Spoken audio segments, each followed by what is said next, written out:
Selamat pagi, perkenalkan nama saya Kristan Johan Sutayan dari Prodi Informatika Angkatan 2023 dengan NIM 11S23036. Di sini saya ingin menjelaskan proses asinkronus pada file Python atau .py ini, di mana di bagian baris pertama ini ada import Asyncio. Ini merupakan library untuk menjalankan pemrograman asinkron atau mengelola event loop, dan juga ini untuk import time waktu. Ini merupakan library untuk memberitahu bahwa suatu variabel akan berisi daftar list ini agar dapat membuat kode itu lebih rapi. Dan juga ada variabel batas koneksi dan nilainya 2. Ini untuk mendefinisikan bahwa Anda dapat mengizinkan maksimal 2 unduhan di saat yang bersamaan. Dan juga di bagian ini yang saya select ini, koneksi sama dengan asynchronous semaphore, ini dapat bertindak seperti satpam pintu penjaga, di mana misalnya jika 2 slot koneksinya sudah penuh, maka proses ketiga itu harus antri menunggu agar salah satu slot kosong. Ini agar mencegah server memblokir karena melakukan terlalu banyak request sekaligus di bagian ini tadi ya. Dan juga ada fungsi asynchronous def undo data. Ini merupakan untuk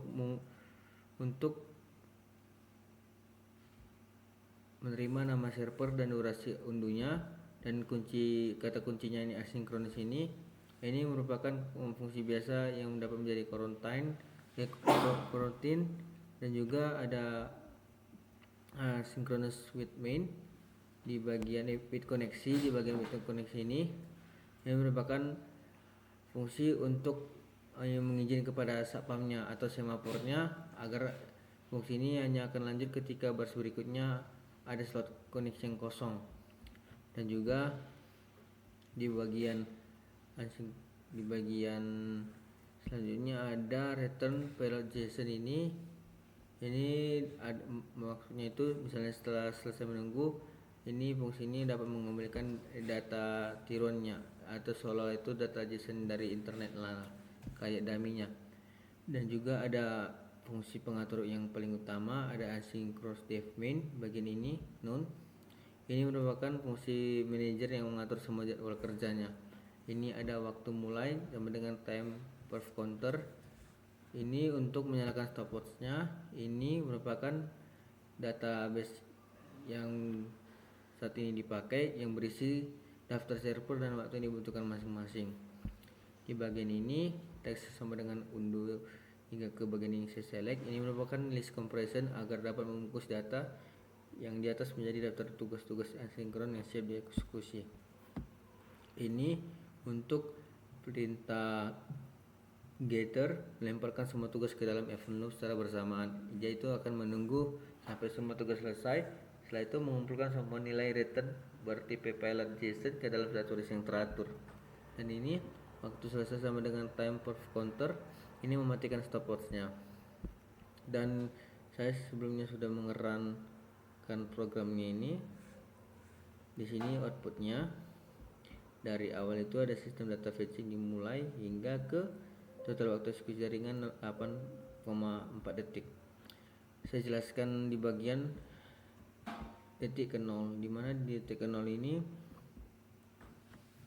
mulai mengunduh data dari server database utama. Ini di bagian ini, dan dia bagian 3 setelah 3 detik dia mengunduh data dari server database utama dan mengisi slot 2 pada menit ke 2 detik, estimasi 2 detik. Ini juga pada selesai data dari API eksternal berhasil diunduh, ini berarti slot 2 kosong. Dan juga ini mulai mengunduh lagi, ini selesai mengunduh lagi, dia saling menunggu sampai ada slot yang kosong agar dapat melakukan proses selanjutnya. Ini adalah dummy seperti unduhan dari proses sebelumnya tadi yang metode yang dengan konsep asinkronus. Dan juga kesimpulannya ini bahwa di bagian output itu ada bercetak total waktu eksekusi jaringan 8,4 detik. Ini berarti berjalan secara sinkron menunggu satu persatu sampai selesai sebelum lanjut ke server berikutnya. Jadi totalnya itu 14 detik dari dari tahap 3. Tahap pertama ini 3 tambah 2 tambah 4 tambah 2 tambah 2 tambah 3 detik tambah 3 detik. Jadi dengan asinkron dan batas 2 koneksi itu saya menyelesaikan tugas selama 14 detik tugas 14 detik hanya dalam 8 detik. Demikian dari penjelasan saya mengenai asinkronus ini. Jika ada kesalahan kata dimohon dimaafkan. Terima kasih.